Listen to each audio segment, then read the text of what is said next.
안녕하세요. 이번 시간에는 주야간보호센터인데요. 그냥 주간보호센터를 좀 생각하시면 된다라고 말씀을 드릴 수가 있습니다. 원래 주간보호센터는 재가센터인데 주간보호센터까지 함께 연결되어 있긴 한데요. 보통 야간에는 뭐 이렇게 많이 하지는 않고 있다라고 말씀을 드릴 수 있고요.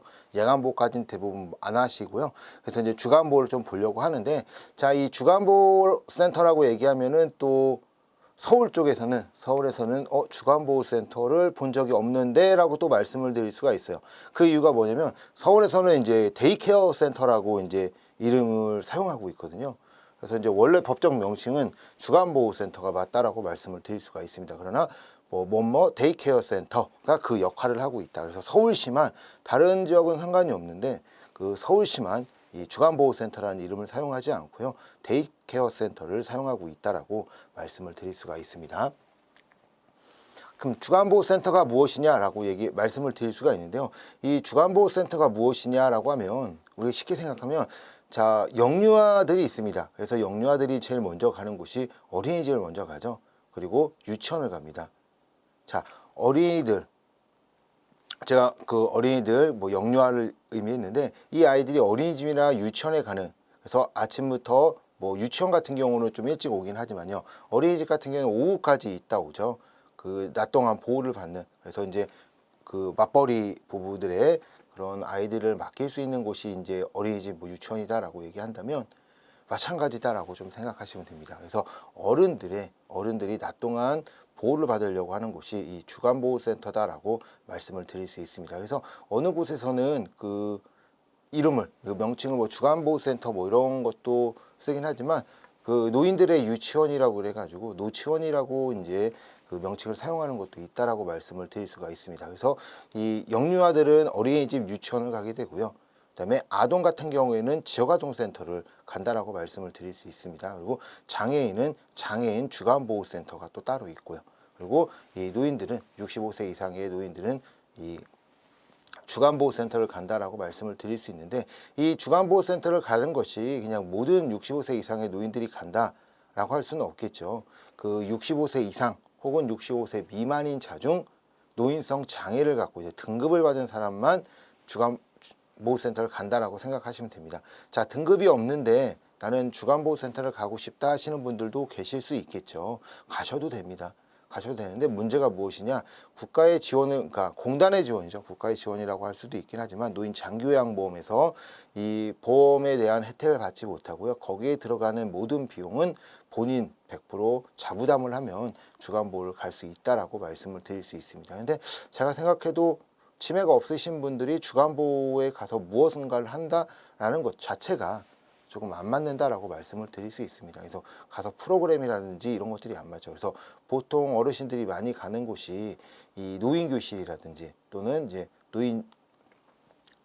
노인교실이라든지 아니면 경로당 이런 쪽을 좀 많이 간다라고 말씀을 드릴 수가 있습니다. 그래서 이 주간보호센터를 이제 설립을 하기 위해서는 이 시군구청장에게 신고를 해야 되는데요. 자, 제가 아까 말씀드린 것처럼 이 주간보호센터는요, 이 재가노인 복지시설에 포함된다라고 말씀을 드릴 수 있습니다. 그러니까 뭐냐라고 하면은, 우리 재가복지센터 있죠. 재가복지센터나 이 주간보호센터나 같은 이 재가노인 복지시설에다 들어간다라고 말씀을 드릴 수 있고요. 우리가 주위에서 많이 볼 수 있는 요양원이라고 하는 것은 법적 명칭은 노인 요양시설입니다. 요양시설, 그다음에 노인 요양 공동생활가정. 그래서 9인까지는 요양 공동생활가정이고 10인부터는 요양시설로 들어가는데요. 보통 그냥 요양원으로 친다라고 말씀을 드릴 수가 있습니다. 그래서 이거는 재가복지시설로 보시면 되고요. 요양원만 요양시설로 본다라고 말씀을 드릴 수 있습니다. 그래서 좀 다르다라고 말씀을 드립니다.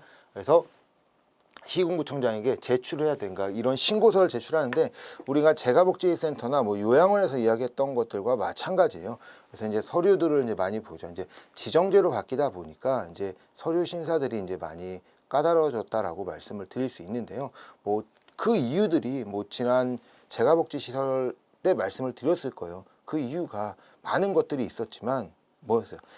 무난한 설립이었어요. 무난하게 설립을 하다 보니 이 전국에만 2만 개가 넘는 이런 시설들, 요양 시설들 또는 이제 이 재가복지 시설들이 있다 보니 이런 서비스 경쟁이라든지 이런 것들이 좋을 것이다라고 생각했는데 꼭 그러지만은 않았고요. 또한 이제 스스로 자생하지 못하는 그런 센터들이 있었다라는 거죠. 그래서 이제 이런 난립을 방지하기 위해서 이 지정제로 작년에 지정제로 바뀌었다라고 말씀을 드릴 수가 있습니다. 자, 그럼 뭘 내야 되냐? 똑같아요. 그 재가복지센터의 그런 내용들하고 똑같은데 그 다 갖고지는 않았고요. 뭐 그 주간보호센터이기 때문에 재가복지센터랑 좀 다른 점들이 조금 있다라는 겁니다. 자, 무엇이냐? 그 만약에 법인 같은 경우에는 이제 정관을 내는 것은 당연했고요.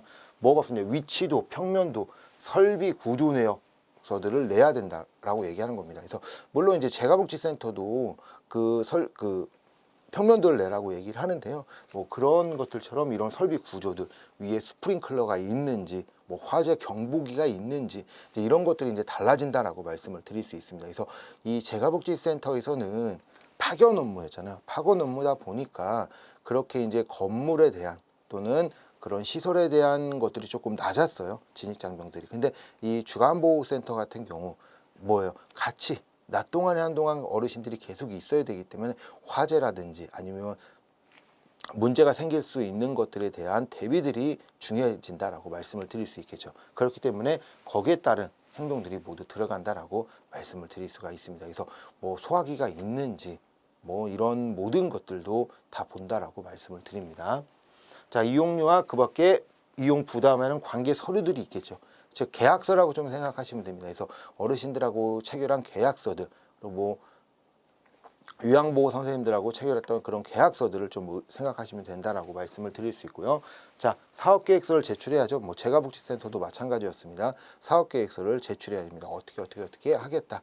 그리고 뭐 1년 예산은 얼마 될 것이고 뭐 이렇게 할 것이다라고 하는 사업계획서를 제출해야 됩니다. 그래서 이런 사업계획서를 이제 만드는 것이 이제 어렵다라고 좀 말씀을 드리는데요. 그래도 이 사업계획서가 없으면 사업을 할 수 있는 그런 것들이 없다라고 생각을 하는 겁니다. 쉽게 이야기하면 너네가 사업을 하겠다고 지금 신고를 한 거잖아요. 내가 이런 걸 할 것입니다 라고 신고서를 제출했는데 너네가 이제 1년 동안 그리고 앞으로 어떻게 해야겠다라는 계획이 있어야겠죠. 그래서 그 목표가 무엇이고 목적이 무엇이고 그 목표가 무엇이고 거기에 따른 세부 목표들 그리고 거기에 따른 어떻게 평가를 하겠다 이런 것들이 모두 들어가야 되는 사업계획서가 필요하다라고 이야기하고요. 자, 그리고 우리 센터를 설치하려고 하면 이 주간보호센터 그 재가복지센터 있었죠. 재가복지센터는 이 약 16.5제곱이었으니까 약 5평이었습니다. 그래서 큰 평수가 아니더라도 사무용품만 있으면 설립이 가능한 그렇게 이제 간단한 그런 거였는데요. 이제는 주간보호센터는 그렇지 않다라는 겁니다. 이제 어르신들이 와서 낮 동안에 계속 있어야 되니까 그런 것들이 아니라 이제 조금 복잡해지는데 거기도 크고 그리고 이제 그 건물도 크고요. 그런 내용들이 좀 들어간다라고 말씀을 드릴 수 있습니다. 그렇기 때문에 뭐 5평 정도라고 하면은 물론 5평도 전세냐 뭐 계약한 그런 서류들을 제출하는데요. 이 마찬가지로 주간보호센터도 소유권 뭐 이제 내가 이거를 전세로 했다라는 건지 아니면 내가 매매로 해서 이거를 받는다든지 또는 뭐 무상 임대를 해서 받았다든지 그런 서류들이 필요하다라고 말씀을 드릴 수 있습니다. 그래서 소유권이나 사용권들을 증명할 수 있는 서류들이 필요하다라고 말씀을 드립니다. 그리고 이제 정기 점검 안정 확인서가 있어야 되겠죠. 그러니까 전기를 사용하는데 문제가 없다라는 것들 이런 것들을 제출해야 된다라고 말씀을 드립니다. 자, 그러면 이것도 똑같습니다. 원래 이제 뭐 7일 안에 뭐 이 주간보호센터도 이제 지정제로 변경되기 전에는 7일 안에 나왔었는데 이 지정제를 변경하고 나서 상당히 까다로워진 거죠. 저는 7일 안에 나왔던 것이 이제는 최대 30일을 기다려야 된다라고 얘기할 수 있습니다. 그래서 지정 신청서와 구비 서류 유무들을 확인하는데 그리고 이제 그 30일이 걸린다라고 말씀을 드릴 수 있고요. 그리고 나서 그것을 보고 나서 뭐요? 시행 규칙에 따라서 인력이라든지 시설이라든지 이런 것들이 잘 갖춰져 있는지 또는 이제 그 기간에 가서 정말로 이것이 잘 이루어지고 뭐 제출했던 거에 서류들이 맞는지 이런 것들을 다 보게 된다라고 말씀을 드릴 수 있습니다. 또한 뭐 대표자라든지 뭐 사업자를 냈던 대표자가 이 기존에 있었던 행정 이력이 있는지 또는 뭐 기관의 운영 계획들이 어떻게 잘 되어 있는 건지 정말 이것이 가능한 건지 이런 것들을 모두 이 기간 안에 보게 된다라고 말씀을 드릴 수 있습니다. 그래서 기존에는 이런 것들을 보지 않았다라는 거죠. 그래서 지정제가 이제 작년 12월 달에 지정제로 변경됐는데, 예전엔 처음에 얘기할 때는 뭐 이렇게 심각하다라고 얘기하는 거죠. 이렇게 뭐 많은 것들이 이제 들어가려고 하지는 않았었는데요. 막상 이제 지정제로 가면서 좀 진입장벽을 조금 어렵게 해놨다라고 말씀을 드릴 수가 있습니다. 자, 그러면 자, 정원에 대한 내용입니다. 자, 주간보호센터라고 얘기했으니까 낮 동안 보호를 받아야 되잖아요. 이 정원은 5명 이상에 있어야지만 이 주간보호센터를 설립이 가능하다라고 말씀을 드릴 수가 있습니다. 그래서 5명 기준으로 생활을 포함해서 연평중 27평 이상이 되어야 돼요. 그래서 그 인원이 넘어갈수록 그 평수가 2평씩 늘어나야 된다라고 말씀을 드릴 수가 있습니다. 그래서 계속 뭐 27평으로 하시는 분들은 거의 없고요. 그래서 이제 보통 보면 50평, 60평 정도 이렇게 만들어서 정원을 뭐 29인이라든지 아니면 20명 이상 뭐 이렇게 정원을 만들어 놓고 하게 된다라고 말씀을 드릴 수 있습니다. 그래서 가끔씩 보면은 그 정원이 9로 끝날 때도 있어요. 29명, 39명, 뭐 이제 39인실 뭐 이제 이렇게 들어가는데, 그 이유들은 그 사람이라고 얘기하는 것은 어르신들 대상자 뭐 보통 3명당 1명 정도 되는데, 그렇게 되면은 그러니까 3명당 1명이 요양보호 선생님이죠. 그래서 인건비 때문에 그런 숫자들을 딱 맞춘다라는 거예요. 3회 배수로. 그래야지 그나마 좀 낫다라고 말씀을 드릴 수 있습니다. 자, 그리고 이제 입지 조건이죠. 시설을 보통 주간보호센터, 뭐 데이케어 센터라고 얘기하지만 그걸 어디서 보셨나요? 주위에서 많이 보이잖아요. 그래서 보통 상가에 그 딱 들어가 있다라고 하죠. 그래서 이 상가에 들어가 있는데, 이런 상가들을 딱 보게 될 때 뭐 교통편이라든지 뭐 쉽게 접근할 수 있는 곳들. 그래서 보통 많이 이제 설립이 되는 곳들이 아파트 단지에 있어요. 아파트 단지가 이렇게 쫙 있다라고 하면은 아파트 단지에 있는 뭐 주변 상가들, 이 주변 상가들의 요양원이라든지 주간보호센터들이 이렇게 들어가 있다라는 거예요. 자, 근데 그걸 물어봤어요. 왜 이제 이렇게 들어가냐? 물론 이 요양원 이런 아파트 단지 옆에 센터를 설립하는 것이 물론 이제 대상자를 모집하는 데 용이하다라고 얘기할 수도 있긴 한데요. 그 아파트에서 보이는 것이 제일 좋다라고 얘기를 합니다. 그래서 지금 낮 동안 어머니가 저희 계셔, 뭐 아버지가 저희 계셔, 뭐 이런 안정감이 좀 이제 있다라고 얘기하는데요. 그래서 이제 이런 곳들에 좀 많이 들어간다라고 말씀을 드릴 수 있습니다. 그래서 접근이 편리하고 쾌적한 부지를 선정해야 된다라고 말씀을 드립니다. 자, 설치 기준입니다. 그러면 설치를 할 때 어떻게 해야 되냐라고 하는데, 제가 이제 수급자가 10명 이상이냐 아니면 10명 미만이냐에 따라 그런 내용들이 조금씩 달라진다라고 말씀을 드릴 수가 있는데요. 자, 처음에 이제 생활실이 있어야 돼요. 생활할 수 있는. 그러니까 쉽게 얘기하면 생활실이라고 얘기하는 건요, 우리 이제 주간보호센터를 딱 가게 되면 어르신들이 모두 이제 앉아 계신, 우리 이제 일반 주택으로 본다라고 하면 거실이라고 좀 생각하시면 됩니다. 거실처럼 넓은 공간이 있어야 돼요. 원래 이제 보통 상가가 이렇게 돼 있다라고 하면은 보통 이렇게 잘려 놓을 겁니다. 그래서 여기 가운데가 생활실이고요. 뭐 이쪽에 사무실이 있을 수 있고 생활실이 있을 수 있고 뭐 물리치료실 뭐 이런 것들도 있을 수 있고요. 뭐 식당이 있을 수 있고 뭐 화장실 뭐 이렇게 이제 나오는데, 이렇게 이제 넓은 공간에서 그 어르신들이 생활하고 할 수 있는 곳들을 이 생활실이다라고 생각을 하시면 됩니다. 그래서 이런 생활실이 있어야 되고요. 두 번째, 사무실이 있어야 되겠죠. 사무 업무를 봐야 되는 사무실이 있어야 되고, 뭐 의료 간호사실이 있다라고 하는데, 보통 이 의료 간호사실을 있는 곳은 제가 못 봤어요. 그 평가하러 다닐 때도, 그 주간보호센터 평가하러 다닐 때도 아니면 실습지도 나갈 때도 많이 들어가 보긴 했는데, 의료나 간호실을 같이 있는 것보다는 사무실하고 같이 사용합니다. 여기서도 뭐예요? 같이 사용이 가능하다고 나오잖아요. 따로따로 있어도 되는데 굳이 이제 그럴 필요가 없는 거예요. 그러다 보니까 그 같이 사무실과 사용하는데, 보통 그 사무실 안에 보면은 이 의료를 할 수 있는 그런 처치할 수 있는 그런 약품들 있죠. 그러니까 의료 약품들, 뭐 의료 행위를 할 수 있는 그런 기구들 이런 것들이 모두 비치되어 있다라고 말씀을 드릴 수 있습니다. 쉽게 하면 혈압 재는 거라부터 시작해서 그런 것들이 모두 비치되어 있다라고. 그래서 비치는 다 되어 있지만 그 공간은 사무실과 함께 사용할 수 있다라고 말씀을 드릴 수 있고요. 자, 프로그램실과 물리치료실, 작업치료실도 있어야 됩니다. 그래서 이것도 두 개 같이 사용할 수 있는데요.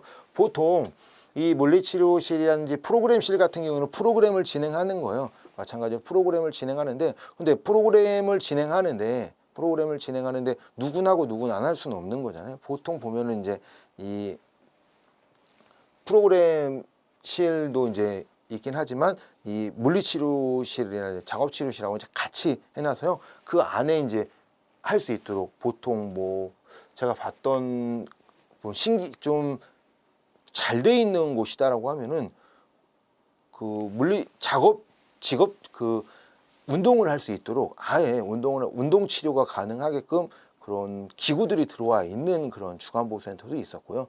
보통 뭐 발 마사지기부터 뭐 찜질기 그다음에 이제 할 수 있는 그런 것들을 좀 비치해 놨다라고 말씀을 드릴 수가 있습니다. 그래서 그런 것들은 이제 기관마다 그 주간보호센터의 기관마다 좀 다르다라고 말씀을 드릴 수 있습니다. 그래서 프로그램실하고 작업차료실도 물리치료실도 같이 가능하다라고 이야기하고요. 식당과 조리실도 같이 가능하고요.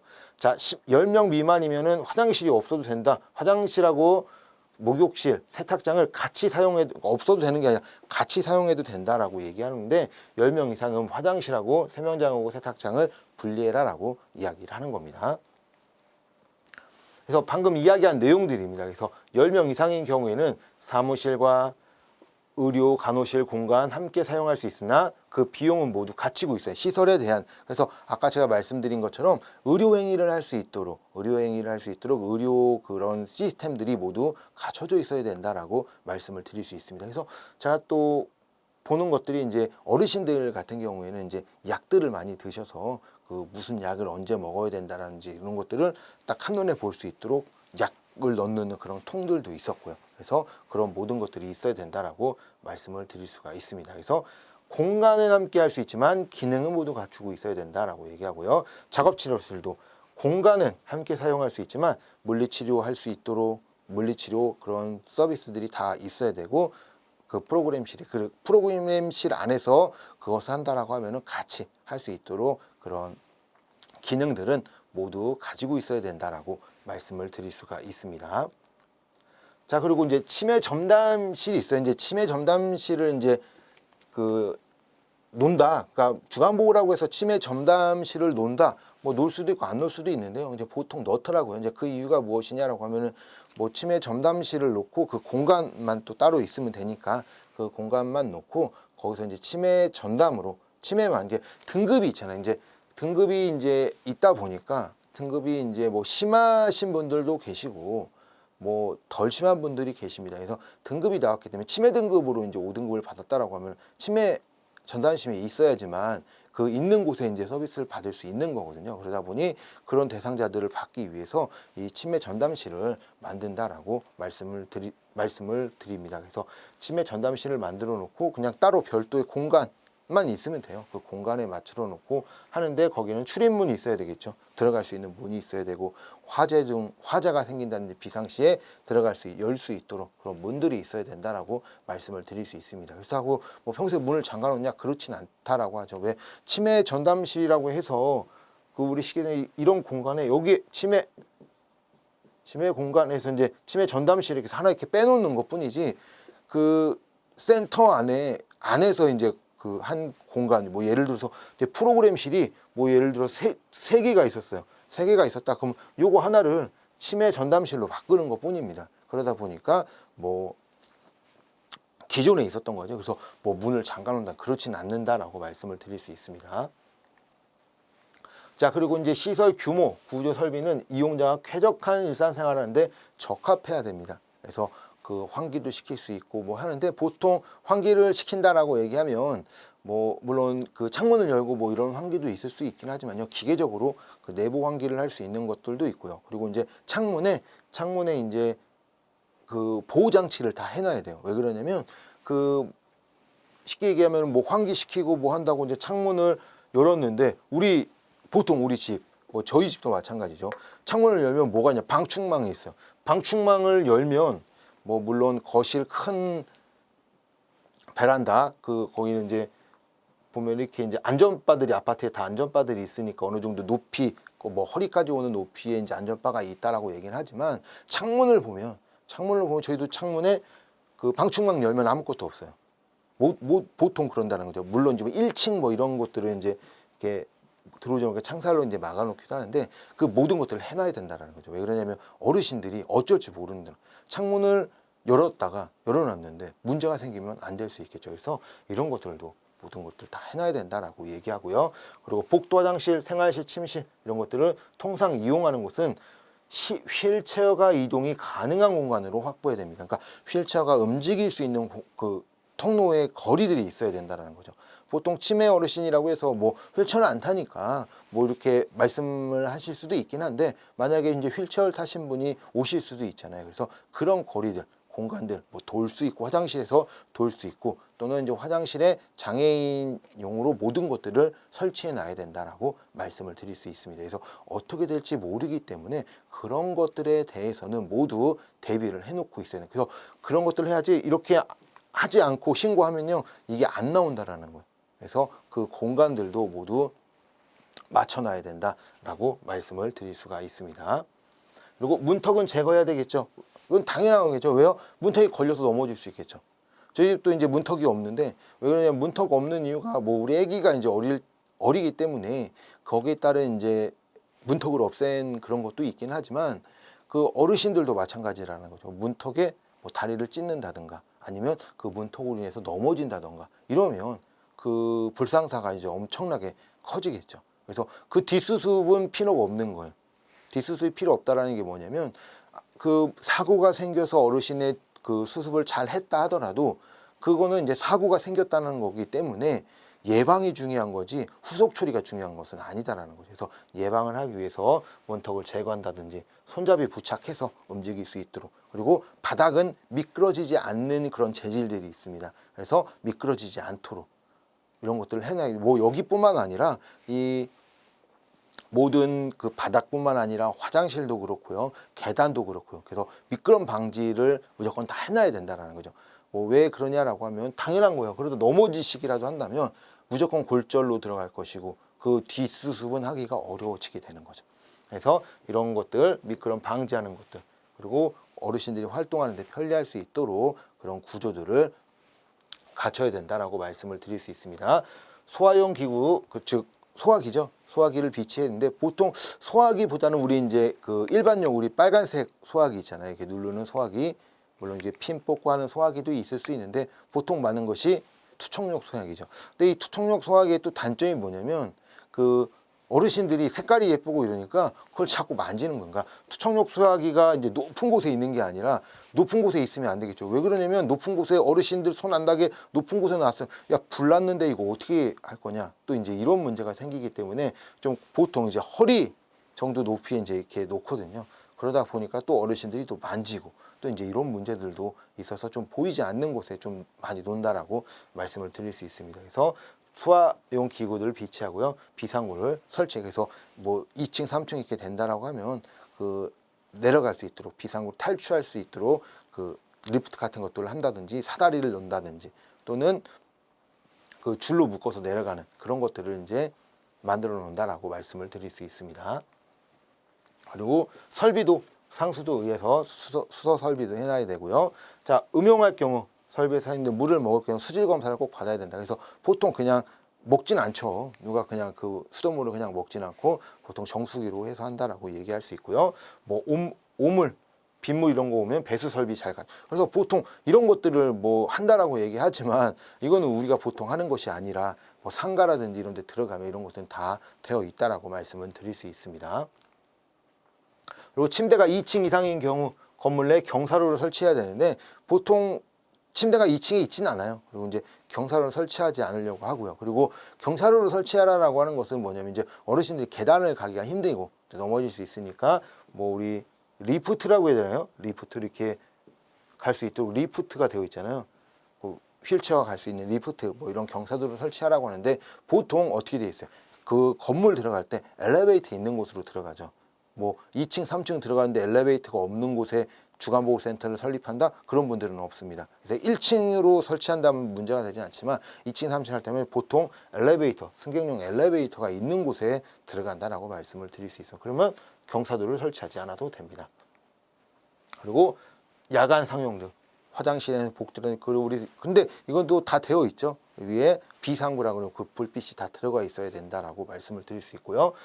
경사는 완만하고 낙상 방지용 출입문을 설치하고 잠금 장치가 되어 있어야 돼요.